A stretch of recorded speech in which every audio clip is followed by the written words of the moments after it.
입시경제라는. 그래서 우리가 뭐 그렇게 우리가 고생해서 기성세대가 고생해서 이 정도 잘 살게 됐는데 우리 아이들을 뭐 그렇게 거의 학대 수준의 입시경쟁으로 이렇게 몰아낼 필요가 있냐? 저는 그런 행복하게 오히려 하고 가장 이상적인 건 그럴 것 같아요. 행복하게 공부하고 그 다음에 이제 아이들은 태어날 때 능력이 좀 다르잖아요. 그러니까 그 능력만큼 최대한 교육을 통해서 최대치를 실현하고 그리고 그걸 통해서 우리 사회에 기여하고 최소한의 또 인간답게 살 수 있게 우리 공동체가 해주고 심지어는 뭐 우리 장애인 학생도 뭐 우리가 뭐 생산적 일로서 기여는 못하지만 공동체의 구성원이기 때문에 뭐 모든 그 돌봄을 제공하잖아요. 그런 느낌에서 본다면 장애인 특수학생도 그러는데 일반적으로 배움이 느린 학생, 공부 잘하는 학생, 과학 잘하는 학생 뭐 다양한 그 태어날 때 능력이 다른 아이들이 갖는 잠재력을 어쨌든 충분히 개발할 수 있게 해주고 근데 우리는 지금 말씀드리겠습니다만 이제 주로 1등한테만 포커스가 있거든요. 그러니까 100등 하던 애가 50등으로 올라선 건 별로 중요하지 않아요. 1등이 누구냐, 2등이 누구냐, 3등이 누구냐가 중요한 거죠. 저는 당연히 1, 2, 3등 중시해야죠. 또 세계하고 겨뤄서 문제가 없는 정말 경쟁하는 그런 1, 2, 3등은 만들어내야죠. 그러나 저는 100등을 하는 학생이 50등까지 자기 능력을 개발하고 50등의 능력으로 굳이 1등부터 100등까지 한다면 50등의 능력으로 우리 사회에 기여하고 인간답게 살고 그리고 행복하게 살고 저는 그게 우리 대한민국 국민이라면 이제 그 정도 경제력이 있어요. 근데 이제 과거 방식으로 하다 보니까 지금 여러 가지 이제 그런 상황이 있습니다. 어쨌든 저는 이렇게 표현을 합니다. 과거를 한편에서 교육 혁신이 있는데 한편에는 이제 과거를 뛰어넘는 혁신과 미래를 준비하는 혁신이 있다. 이건 이제 여러 분야가 다 다르니까 그냥 요 말만 저는 여기다 교육을 넣는 거고요. 국방혁신이라고 해도 되고 인사혁신이라고 해도 되고 기업조직문화혁신이라고 해도 아무 관계가 없죠. 뭐 따지면은 여러 가지 뭐 음식문화산업의 혁신 이렇게 또 얘기해도 관계는 없습니다. 언제나 지금 현재를 만들어 온 과거가 있죠. 그러나 또 그 과거는 또 미래의 도전들이 오니까 응전하면서 또 자기 발전을 하고 자기 혁신을 해야 되는 그런 과제에 이제 있게 됩니다. 그래서 저는 이렇게 이제 얘기를 합니다. 제가 지금 어제 고치다가 지금 좀 그럼 과거는 뭐냐 하면 저는 이제 이렇게 얘기를 합니다. 우리의 현재를 있게 만든 과거의 교육 시스템이죠. 과거의 교육 시스템은 사실은 굉장히 효율성이 있는 겁니다. 가성비도 있어요. 우리가 지난 60년대, 70년대, 80년대를 통해서 우리나라를 이 정도까지 만들어 온 과거형 입시교육 시스템이 있는 거죠. 과거형 교육 시스템이 있는 거죠. 그것이 이제 우리가 이제 현재로 발전했으니까 어떻게 보면 이 과거를 버리고 이제 조금 진일보한 걸 만들어내야 됩니다. 근데 이제 그게 조금 잘 안 되는 거죠. 잘 안 되고 그 다음에 이제 이게 또 우리가 뭐 예를 들면 선진국형으로 바꾼다고 하더라도 선진국도 지금은 제4차 산업혁명의 도전이 있는 겁니다. 인공지능 시대의 도전이 똑같은 거죠. 그건. 이제 여기서 또 도전이 있는 거예요. 우리가 어떻게 보면 과거형 후진국형을 넘어서서 선진국형으로 교육을 재편해내더라도 선진국조차도 난리법석이잖아요. 그죠? 그러니까 이제 여기에 어떻게 새로운 교육과 미래지향적 교육을 만들 것이냐 하는 과제가 이제 우리한테 있는 거죠. 그래서 이제 그 고민이 있는 겁니다. 한편에서 과거를 뛰어넘는 그런 게고, 자, 그 과거는 저는 이제 이렇게 되는 것 같아요. 그 과거형 교육의 특징을 저는 이렇게 얘기를 합니다. 특별히 첫 번째, 두 번째를 중시하는데요. 1등주의 교육이다. 지금 말씀드린 대로. 1등만에 초점이 있는 겁니다. 필요했어요. 필요했는데 이제 이게 좀 낡은 게 된 거죠. 그래서 이제 저는 그렇게 얘기를 합니다. 오직 한 사람 교회입니다. only one이다. 아예 하나하나가. 지금은 뭐 저만 해도 오남 이녀지만은 지금은 뭐 애도 하나 둘 안 낳는 상황에 지금 있잖아요. 그 안 낳는 것도 뭐 사실 따져놓고 왜 안 낳습니까? 두 가지입니다. 부동산 집 문제하고요, 교육 문제잖아요. 뭐 복잡할 게 없잖아요. 이 문제를 해결해야 됩니다. 근데 과거 방식으로 부동산 문제를 가지고 우리가 살아가고 있고 다 그 방식대로 살아가고 교육도 과거 방식으로 살아가니까 각자는 합리적으로 행위해요. 내 아이를 헌신하면서 잘 키우려고 아득바득 하지만 이게 모여져서는 그냥 비효율의 극치가 되어 있는 거죠. 부동산도 그런 거잖아요. 지금 상황이 그렇게 똑같아요. 이게 너무 또 심각하니까 자꾸 규제장치를 만들어내는 방식으로 이제 지금 진행이 되고 있습니다. 그래서 이제 1등주의 교육을 여기 이제 교장 선생님 계신데 저는 요즘 이제 그런 생각이 좀 들더라고요. 지금 우리 사회가 크게 보면 과거 절대 후진국에서 선진국에 와서 선진국 문턱에 거의 왔거든요. 그러니까 이제 저는 이제 우리가 이렇게 난리 안 쳐도요. 우리의 1등은 만들어지게 돼 있어요. 우리 사회 인프라나 환경이나 문화가 이미 선진국 수준에 있잖아요. IT 산업은 세계 최고잖아요. 이게 이렇게 있는 거죠. 그러니까 이제 오히려 저는 학교라는 공간이 과거 후진국의 때는 선진국과 결혼을 1등을 만들지만 지금은 오히려 너무 아이들이 베리에이션이 커요. 다양성이 너무 커요. 이 다양성, 더구나 애도 안 나. 숫자도 적어요. 이렇게 되잖아요. 그러니까 이 하나하나가 더 어떻게 보면 더 소중해졌어요. 이 소중한 아이들이 갖는 다양성, 잠재력을 꽃피울 수 있도록 이렇게 해주는 거예요. 그러니까 역량은 1등을 키우는 1등은 알아서 더 커요. 우리 사회 문화와 인프라가 다 그렇게 돼 있어요. 기업도 그래요. 솔직히 뭐 글로벌 경제 무역 전쟁이 이렇게 하는 상황에서 1등 기업들은요. 여기 기업에 계신 분 아니면 제가 1등 기업은 이미 글로벌 경쟁을 할 수 있는 국가보다도 더 높은 수준의 자체 기업 내부 역량이 있는 겁니다. 삼성의 기획 역량은 뭐 청와대 기획 역량과 비슷한 수준이잖아요.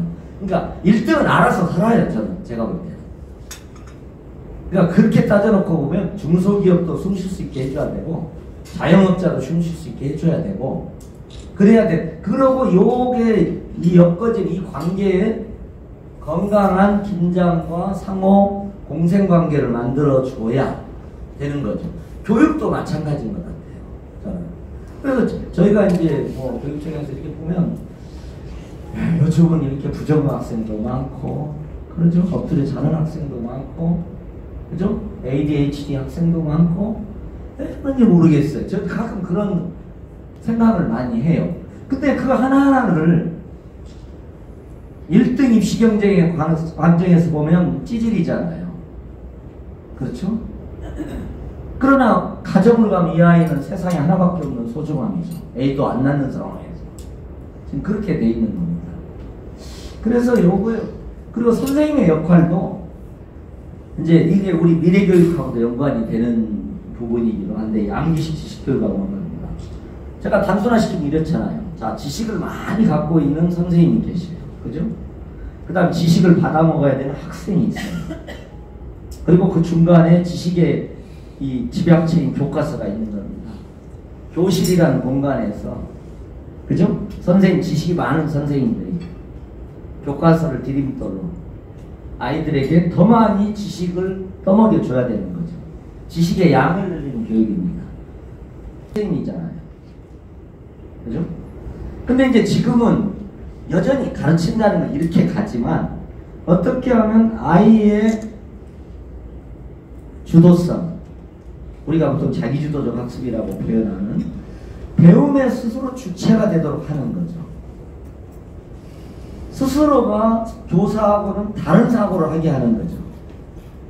그래서 이제 여러분 그 책 보셨을지 모르겠는데 이혜정 박사라는 분이 서울대에서는 누가 A+를 받는가 이런 책을 냈어요. 서울대에서는 누가 A+를 받는가. 결론은 그거예요. 진짜 그걸 다 조사해가지고 충격을 줬죠. 요즘은 노트북이 발전돼 있잖아요. 그러니까 교수가 농담까지 다 적는데요. 진짜. 그리고 문제를 내요. 그럼 우리가 통상은 그러잖아요. 커닝페이퍼 뭐 여기다 쓰기도 해가지고 선생님이 가르쳐 준 거. 그죠? 가르쳐 준 것을 어떻게 하면은 잘 머릿속에 넣었다가 이제 해야 높은 점수를 받는. 지금은 선생님하고 똑같은 답안지 쓰면 빵점을 줘버려야 돼요. 그리고 교과서 오픈북 해버려요. 그리고 정답이 없는 질문을 내야 돼요. 어떻게 보면 이제 우리가 이걸 뭐 그렇게 이상적으로 얘기하면 그렇습니다. 그렇게 가야 이게 이제 창의적인 그게 되는 거죠. 인공지능 시대, 자연환경 시대의 창의 교육이 이제 그런 겁니다. 사실은 이제 그게 우리 교장님은 아시겠지만 예를 들면 저는 그거에 근접한 평가 방식이, 그러니까 교실에서 이제 새로운 방식으로 가르쳐야 돼. 그걸 저희가 수업역 시대라고 하는 거고요. 그것이 촉진되게 평가 방식을 바꿔줘야 되는 겁니다. 그 평가에 가장 근접하는 게 통상 그 IB라고 하는 겁니다. 스위스에서 국적을 갖고 있고 인터내셔널 바칼로리아라고 얘기를 하죠. 그 시험 방식이 그에 근접합니다. 그런데 이제 문제는 이제 고민이 있어요. 저희도 제주하고 대구에서 지금 그 시범사업을 하는데 그게 이제 영어로 시험을 봐요. 왜냐하면 여기 국제 표준적인 거니까 두 과목은 영어로 해야 돼요. 근데 이제 저희가 고민인 거예요.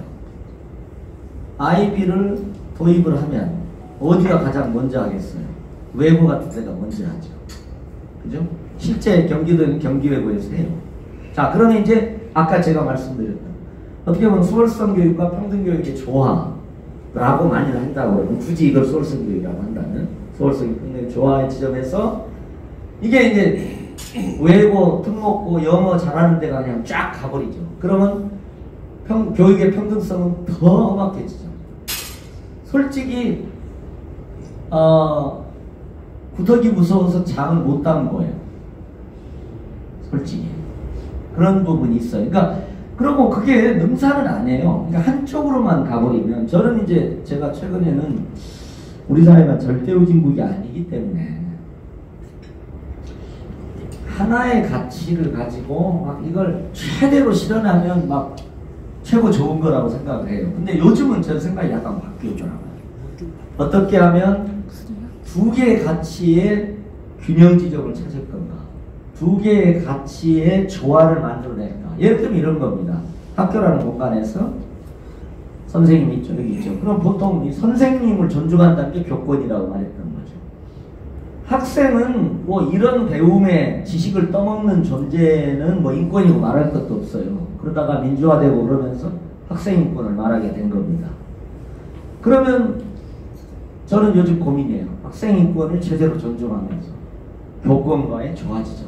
제가 그래서 부쩍 교권을 얘기를 하고 교권 강화를 위한 이 개정안도 저희가 적극적으로 노력하고 이제 해서 통과가 되고 그런 하게 되는 이게 이런 모든 지점에서 좀 그런 것 같아요.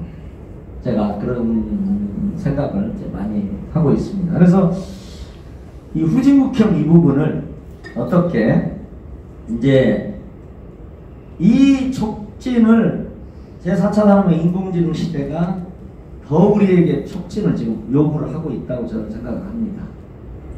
그리고 큰 도전이 지금 이렇게 되어 있죠. 제4차 산업이라는 도전은 여기 계신 분들이 잘 아실 테니까 제가 자세한 설명을 안 해도 될 겁니다. 저는 이렇게 표현합니다. 인공지능이라는 것은 어떻게 보면은 기계가 인간의 고유성이라고 표현했던 지능을 갖는다는 거잖아요. 저는 그걸 약간 기계 인간화다 그렇게 표현을 하는데 우리는 아이들한테 과거형 교육으로 공부 기계가 되라고 닥달하고 있는 겁니다. 12년 동안. 그러니까 저는 인간의 기계화다. 제가 약간 그러니까 기계는 인간화되고 있는데 우리는 인간을 공부 기계가 되는 방식으로 교육을 강제하고 있다. 이걸 바꿔야 된다는 거죠. 기계가 인간화되는 저는 뭐 이세돌과 알파고의 대립을 기계와 인간의 대립으로 묘사하는 게 적절하진 않다고 봐요. 이건 기계입니다. 단지 고급 기계입니다. 지능성을 갖는 기계입니다. 우리는 그걸 잘 활용해야 됩니다. 저는 인공지능 시대에 세 가지 역량이 필요하다고 얘기를 합니다. 첫 번째는 인공지능 시대에 어떻게 보면은 인공지능, 로봇 이것들을 더 업그레이드하고 관리하고 더 새로운 기계로 만들어내고 융합적 기계를 만들어내는 기술적 일종의 미래 역량 같은 게 필요합니다. 기술적 미래 역량이 필요하고, 자, 지능화된 기계가 출현하면 인간이 하던 많은 부분들을 기계가 하게 되면 지능화된 기계가 해주는 거잖아. 로봇이 지금 우리나라 뭐 로봇의 현장 공장 투입률은 세계 최고잖아요. 지금 상황이 이제 그렇게 가고 있는 겁니다. 그러면 저는 그 지능화된 기계를 업그레이드하고 새롭게 하는 능력도 필요하지만 기계가 인간의 일을 해주니까 저는 더 truly 휴먼 일을 우리는 해야 된다고 봐요.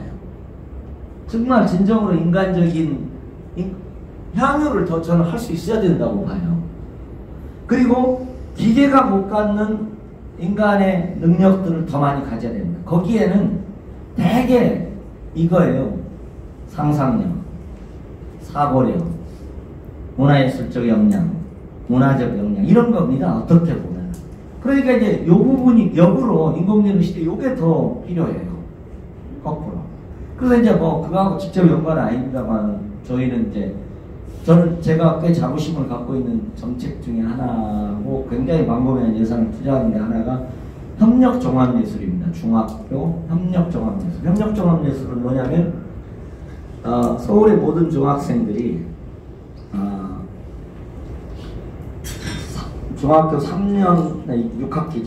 그러니까 말하자면 연극, 뮤지컬, 영화 중에 하나를 학생들이 학급 단위로 모두가 참여해서 어떤 사람은 주연 배우가 되고 조명하고 시나리오 쓰고 이렇게 해서 이렇게 협력 종합예술이라는 걸 합니다. 연극, 뮤지컬, 고맙습니다.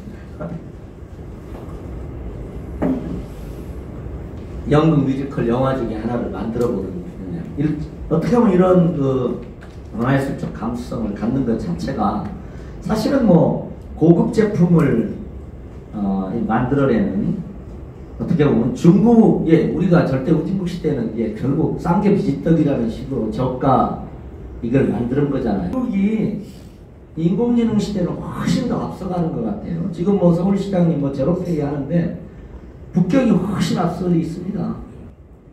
QR코드 같은 거 가지고 바로 다 결제하고 제가 페이스북에도 한번 흥미로운 걸 올렸는데 그 중국 거지가 핸드폰 가지고 그 제로페이식으로 국어를 하더라고요. 진짜로 그러더라고요. 그래서 QR코드로 이렇게 받는 거예요.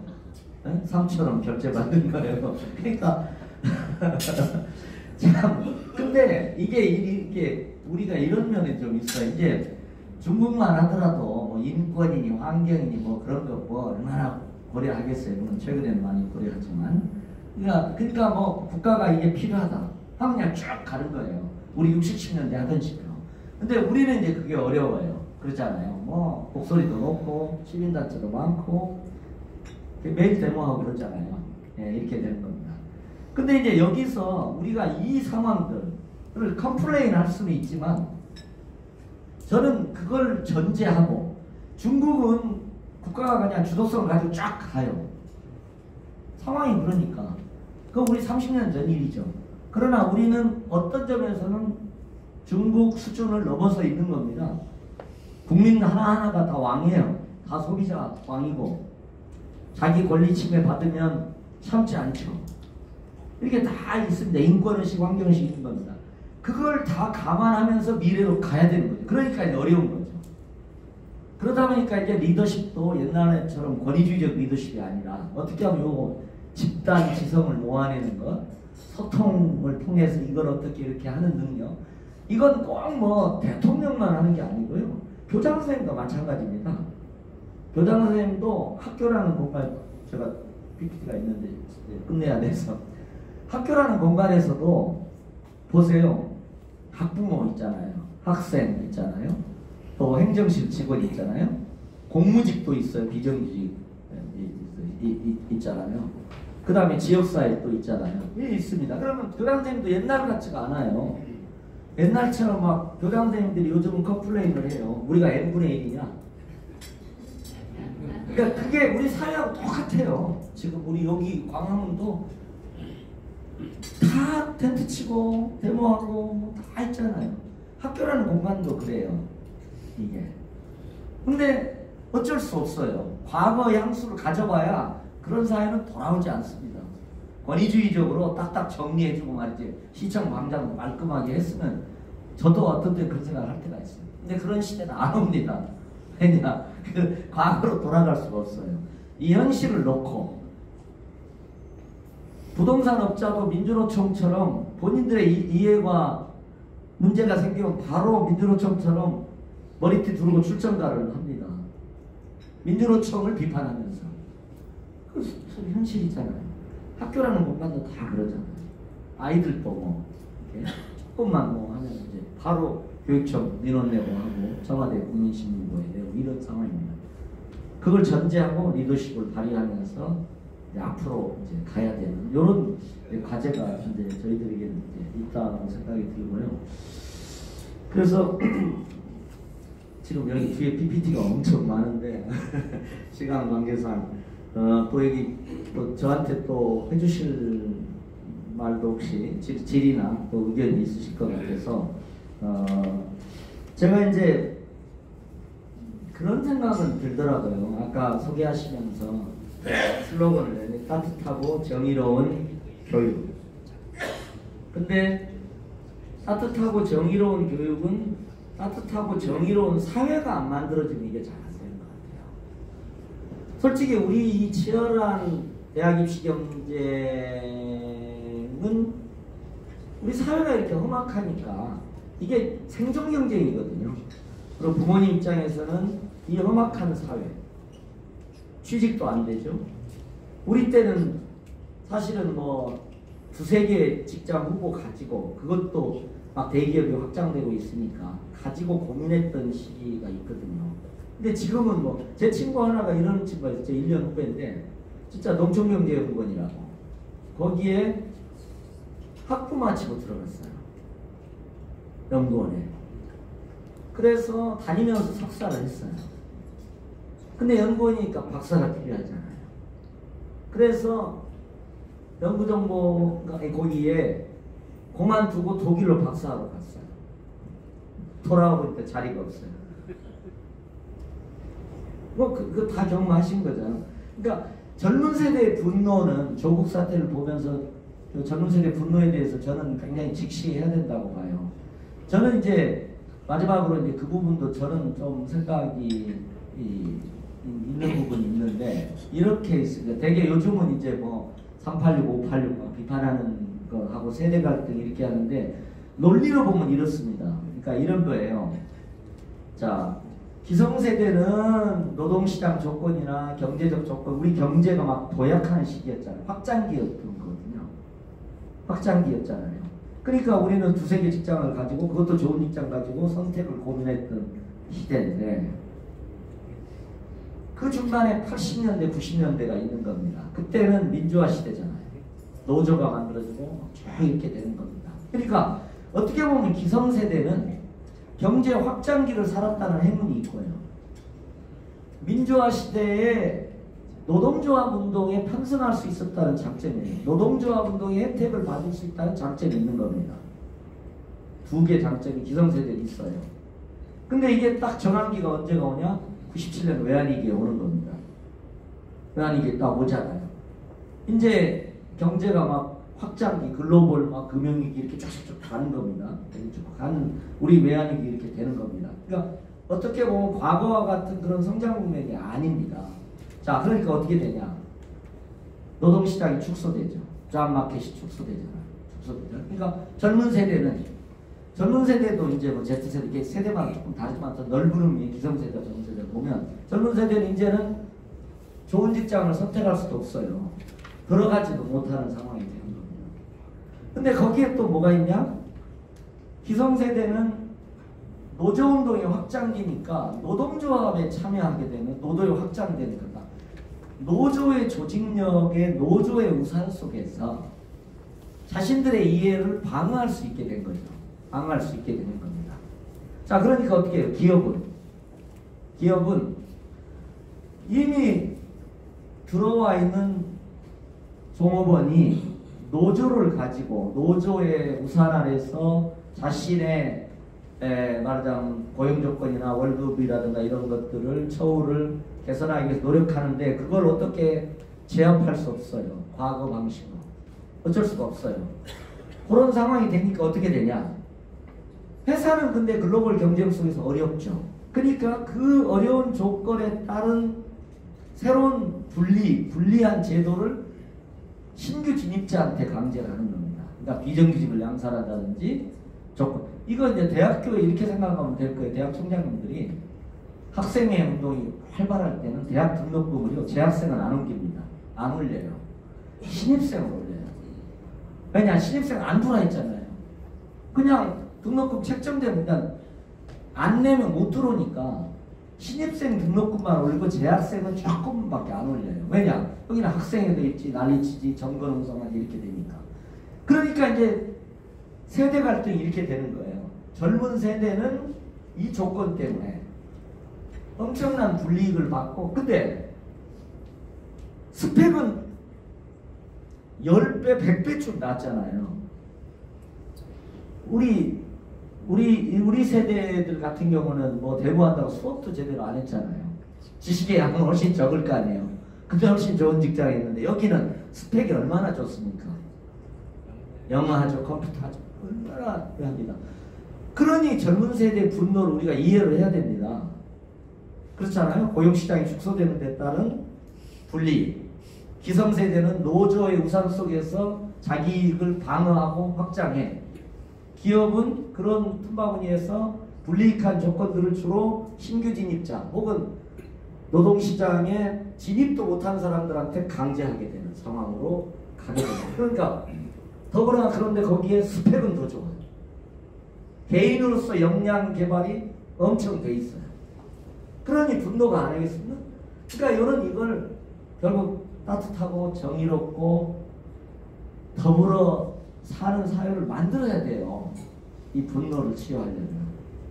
그리고 그게 사회가 안 그러니까 이제 교육을 가지고 험악하게 경쟁하는 걸 스카이캐슬이라는 드라마가 정확하게 보여주는 거죠. 그러니까 여기서 저희는 앞으로 가야 된다.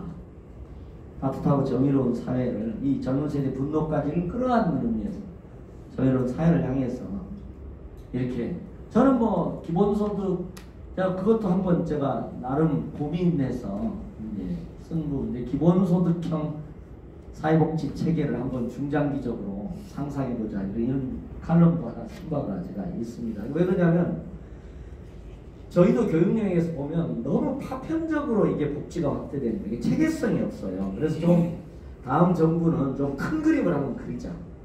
10년, 5년을 놓고 우리 복지 체계가 어디로 갈 건지 놓고 이게 부분적으로 보완해 가야 되는데, 이게 솔직히 저도 직선이잖아요. 직선 단체장은 표가대로 다 하게 돼 있어요. 그러니까 지금 제가 전에 한번 칼럼 쓰느라고 따져봤더니 복지의 종류가 너무 많아요. 특히 지방의 이 군소, 군수 뭐 이런 뭐 독거노인 목욕비 지원 이런 거 있잖아요. 다 좋은 일이죠.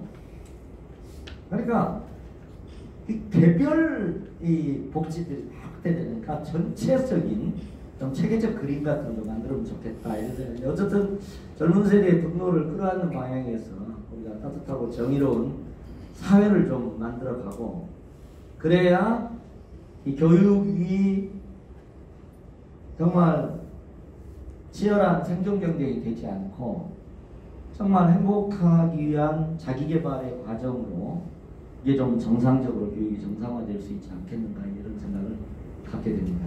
그래서 뭐 이렇게 마치도록 하겠습니다. 고맙습니다.